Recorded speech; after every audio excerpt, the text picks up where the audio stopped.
नमस्कार, शहर के लोकप्रिय न्यूज चैनल न्यूज लाइन में आप सभी दर्शकों का स्वागत है। अभी तक की तमाम छोटी बड़ी खबरों के साथ मैं हूं रूपा गुप्ता। तो खबरों की शुरुआत करते हैं हर बार की तरह हेडलाइन से।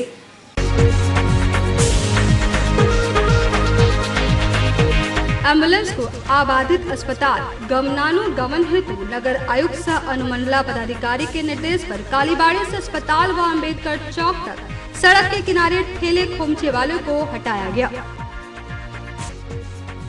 भू राजस्व विभाग के सचिव अवध नारायण सिंह की अध्यक्षता में एक टीम रांची से गिरिडीह पहुंची और सदर अंचल के पांडेडी व पीरटाड़ के मधुबन के गैर मजरूआ जमीन अतिक्रमण की जांच। वन विश्रामागार बेंगाबाद में प्रखंड भाजपा द्वारा प्रेस वार्ता आयोजित। पूर्व गांडे विधायक ने दी आत्मनिर्भर भारत के विभिन्न पहलुओं की जानकारी। और अखिल भारतीय विद्यार्थी परिषद ने मनाया 72वां स्थापना दिवस। झंडोत्तोलन के साथ साथ वृक्षारोपण का कार्यक्रम भी हुआ आयोजित। और अब खबरें विस्तार से। नगर आयुक्त सह अनुमंडल पदाधिकारी के निर्देश पर सदर अस्पताल से कालीबाड़ी चौक से सड़क किनारे से ठेले वालों को हटाया गया ताकि एम्बुलेंस सेवा बाधित न हो। नगर निगम क्षेत्र के नगर आयुक्त सह अनुमंडल पदाधिकारी के निर्देश पर अस्पताल में पहुंचने वाला एम्बुलेंस बाधित न हो, जिसको लेकर सदर अस्पताल से कालीबाड़ी चौक अम्बेडकर चौक तक रोड पर लगाए गए ठेले खोमचे को हटाया गया। साथ ही प्लास्टिक मुक्त अभियान के तहत शहर की दुकानों में जांच की गई। सभी को चेतावनी दी गई कि प्लास्टिक थैले का उपयोग न करें। इस अभियान में सिटी मैनेजर राजन कुमार, राजेश अग्रवाल, नगर थाना के एसआई धीरेन्द्र कुमार व पुलिस जवान शामिल थे।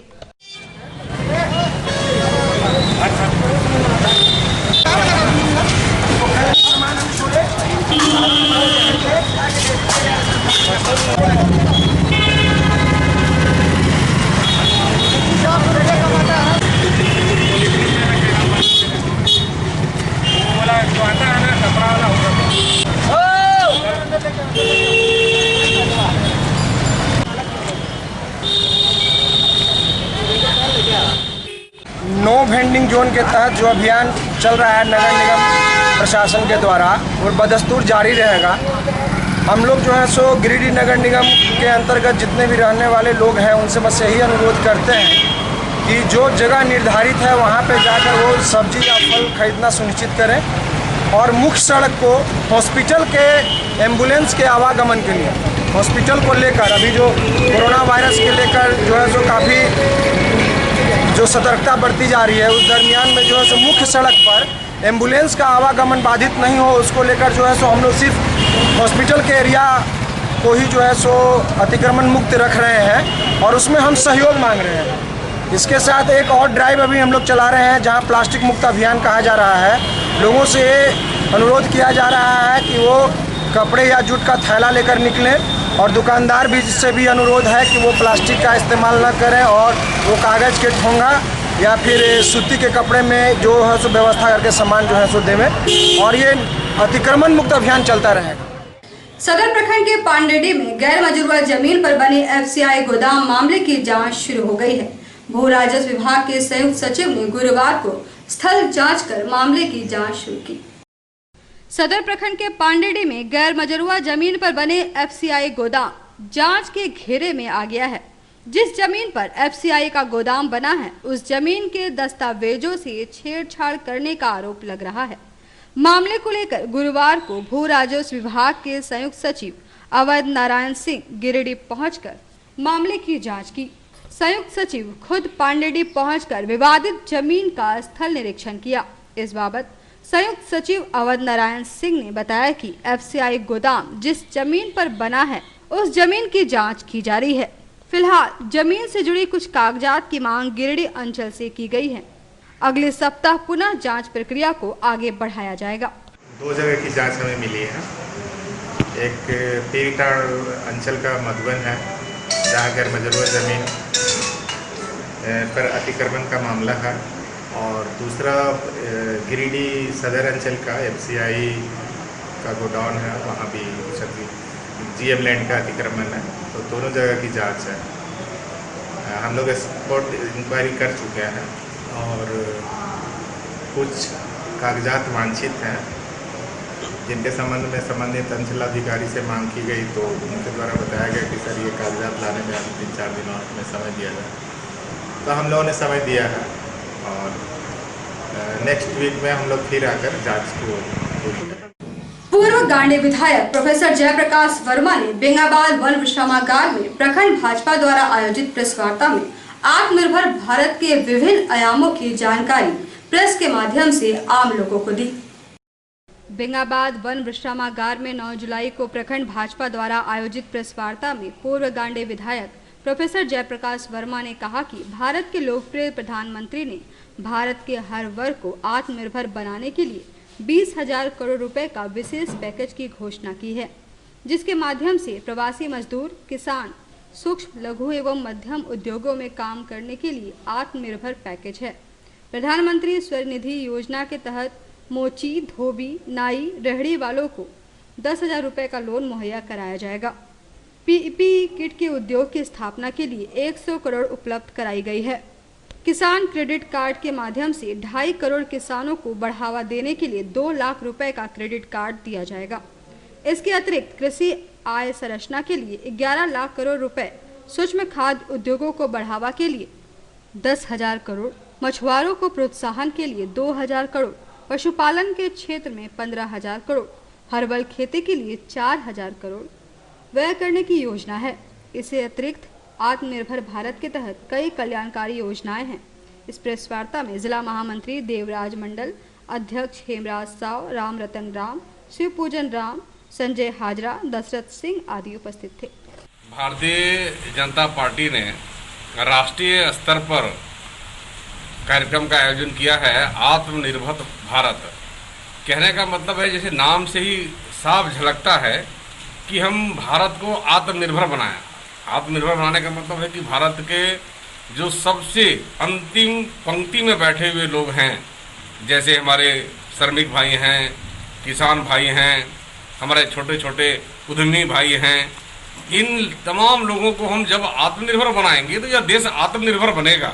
और इसीलिए इस देश के लोकप्रिय प्रधानमंत्री ने तमाम मजदूरों और गरीबों और लघु उद्योग में काम करने वाले लोगों को चिंता करते हुए एक विशेष पैकेज तैयार किया गया है, जिसके तहत 20,000 करोड़ रुपए का प्रावधान रखा गया है। और ये 20,000 करोड़ भारत के विभिन्न हिस्सों में तमाम गरीबों और मजदूरों के सहायता के लिए पहुंचाई जाएगी। मैं आपको बताना चाहता हूं कि इस योजना के माध्यम से प्रधानमंत्री स्वनिधि योजना एक लाई गई है, लॉन्च की गई है, जिसमें जो भी छोटे छोटे काम करते हैं, कोई श्रमिक है, कोई नाई है, कोई मोची है, कोई धोबी है, कोई छोटा सा पान का दुकान चलाता है, कोई जूता सिलने का दुकान चलाता है, तो अगर ऐसे लोग भी सरकार से मदद चाहते हैं तो सरकार ऐसे लोगों को मदद करने के लिए 10,000 रुपये का ऋण का पैकेज तैयार की गई है। और इसके तहत इस देश के लगभग 12,000 करोड़ लोगों को जोड़ा जाएगा, ताकि उनको लाभ मिल सके और वो रोजगार प्राप्त कर सकें। तमाम लोग भी इस बारे में समझ सकते हैं।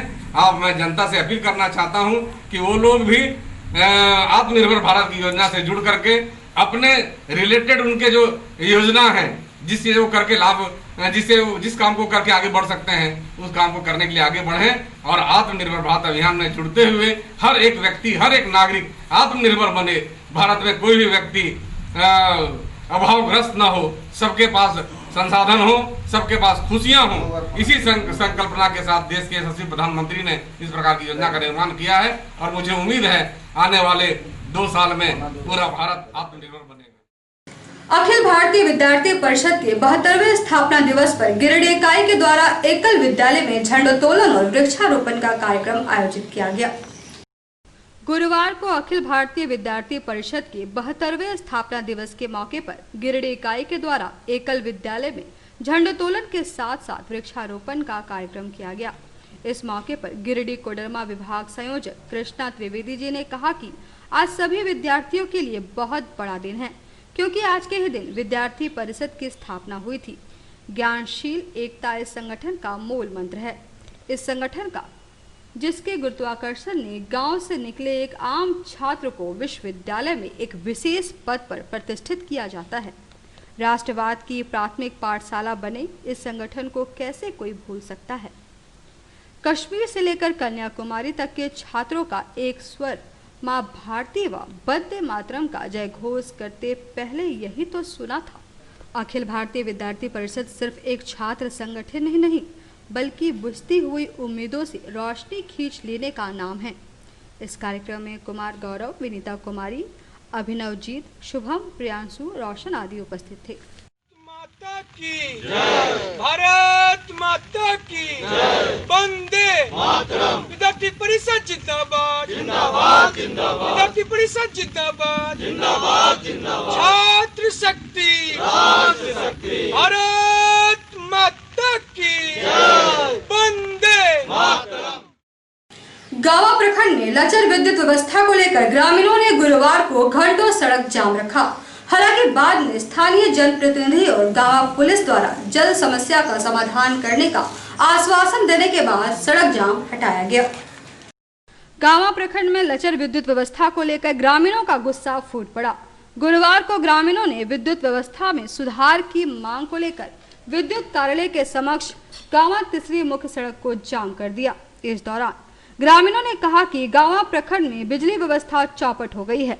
लोगों का मोबाइल फोन तक चार्ज नहीं हो रहा है। जिला प्रशासन और सरकार प्रखंड क्षेत्र में निर्बाध बिजली की व्यवस्था करे। गाँव मुख्यालय में जब शहरी फीडर लगाया गया तो गाँव के लोगों में बहुत आशा और उम्मीद जगा कि अब हम लोग को 24 घंटा बिजली मिलेगा। लेकिन बहुत दुर्भाग्य के साथ कहना पड़ रहा है कि जब से शहरी फीडर लगा है तब से गाँव का बिजली आँख मिचौली करने लगी है और इतना बद से बदतर स्थिति हो गया है कि दिन भर में 10 बार लाइन कटता है और कभी आता है कभी तुरंत चला जाता है।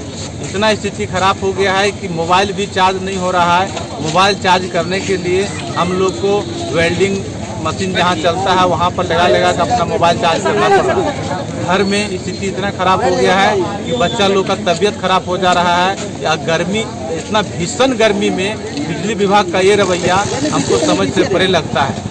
हम लोग शहरी फीडर का पैसा देते हैं और 12 साल से देते आ रहे हैं। हम लोग टाइम टू टाइम पैसा देते हैं लेकिन हम लोग को बिजली नहीं मिलता है। इसलिए गाँव के उपभोक्ता काफ़ी आक्रोश में है।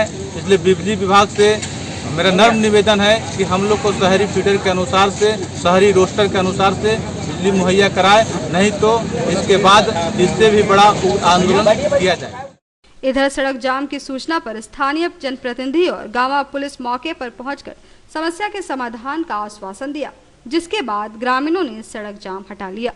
हाँ, ये सब मांग बना करके रिनो को सपोर्ट करें। हाँ, ना वही कहें हम लोग, ऐसा नहीं कहें, बड़ा लोग गलत नहीं बोल रहे हैं। इनसे हम लोगों का लड़ाई हमारा साथ करना चाहिए और देंगे भी।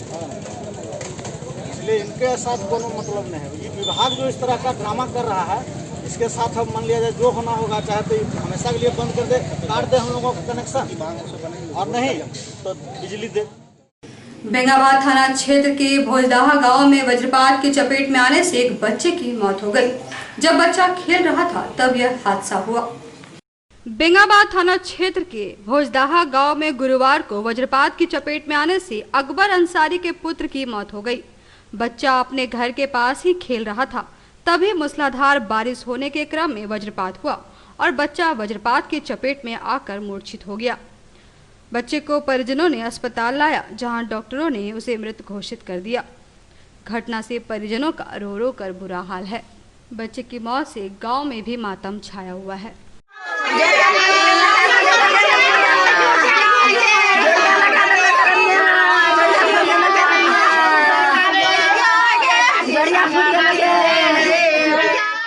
बेंगाबाद प्रखंड क्षेत्र में आसमानी कहर ने अब तक आधा दर्जन लोगों की जान ले ली है। बेंगाबाद में हल्की बारिश शुरू होने पर आसमानी कहर के डर से लोग सहम जा रहे हैं। भाकपा माले ने उपायुक्त को ज्ञापन सौंपकर जिले भर में लगने वाले हाट दुकानदारों को राहत देने की मांग की है। भाकपा माले ने गिरिडीह उपायुक्त के नाम पर ज्ञापन देकर जिले भर में लगने वाले हाट बाजार से जुड़े छोटे दुकानदारों की रोजी रोटी का सवाल उठाते हुए उन्हें खुली जगहों पर सामाजिक दूरी का पालन करते हुए हाट लगाने, अन्यथा उन्हें लॉकडाउन राहत फंड से नगद सहयोग देने की मांग की है। इस बाबत माले नेताओं ने कहा कि लॉकडाउन के लंबे खींचते चले जाने से हाट बाजार पर निर्भर दुकानदारों की हालत बद से बदतर हो गई है। उनके समक्ष भुखमरी की स्थिति उत्पन्न हो गई है, इसलिए उन्हें खुली जगह पर सामाजिक दूरी के मानकों के तहत हाट बाजार शुरू कराया जाए या उन्हें तत्काल ही लॉकडाउन राहत भत्ता के रूप में प्रति परिवार पर्याप्त नगद सहायता राशि उपलब्ध कराई जाए। जिसमें हम लोग मांग कर रहे हैं कि पूरे लॉकडाउन अवधि में जब से ये सब हुआ है और पूरे हाट बाजार सब भी बंद है, ये सबको पता है, लेकिन इन हाट बाजार पर निर्भर रहने वाले हजारों हजार जिले भर के छोटे दुकानदार जिनकी रोजी रोटी वहाँ से चलती है, वो लोग बिल्कुल बैठ गए हैं, उनका काम काज ठप है। और तो जब सारी चीज़ें खुल रही हैं तो लॉकडाउन के तहत जो डिस्टेंसिंग है और कोरोना को एहतियात के बतौर जो डिस्टेंसिंग है, उनके मानकों का पूरी तरह से पालन करते हुए हाट बाजार लगने की अनुमति खुली जगहों पर दी जाए, नहीं तो इनके सामने रोजी रोटी और भुखमरी का सवाल जो खड़ा हो गया है वो दूर होने वाला नहीं है। हम दूसरी बात ये कहना चाहते हैं कि यदि ये संभव नहीं है तो कम से कम उनको अभी जो लॉकडाउन राहत फंड जो आया है उसके तहत में ऐसे तमाम दुकानदारों को चिन्हित करके 10-15 हज़ार रुपये प्रति दुकानदार उनको तत्काल राहत दिया जाए। अगर ये दोनों में से कोई भी चीज़ नहीं किया जाएगा तो इसमें कोई शक नहीं कि आने वाले दिन ये बड़ा तबका भुखमरी का शिकार होगा। और हाट लगता है उससे बड़ा रोज़गार एक पैदा होता है, तो वो रोज़गार बिल्कुल ठप है। जब शहर में रोज़गार के लिए दुकान लगाए जा सकते हैं तो निश्चित तौर पर ग्रामीण इलाकों में भी अर्थव्यवस्था को सुधारने के लिए सुधारने के लिए किया जा सकता है। साथ ही साथ एक और है कि नगर निगम के द्वारा जिस प्रकार से लाठियाँ चलाई जा रही है उसको तत्काल रोकना चाहिए, एक जगह व्यवस्था करनी चाहिए और सभी को जितने दुकानदार हैं उनके जो फॉर्म भराए गए हैं 10,000 देने की वो तत्काल किया जाए। तो आज के इस बुलेटिन में बस इतना ही। हम फिर मिलेंगे अगले बुलेटिन में कुछ और खबरों को लेकर। तब तक ले दीजिए हमारी पूरी टीम को इजाजत। नमस्कार।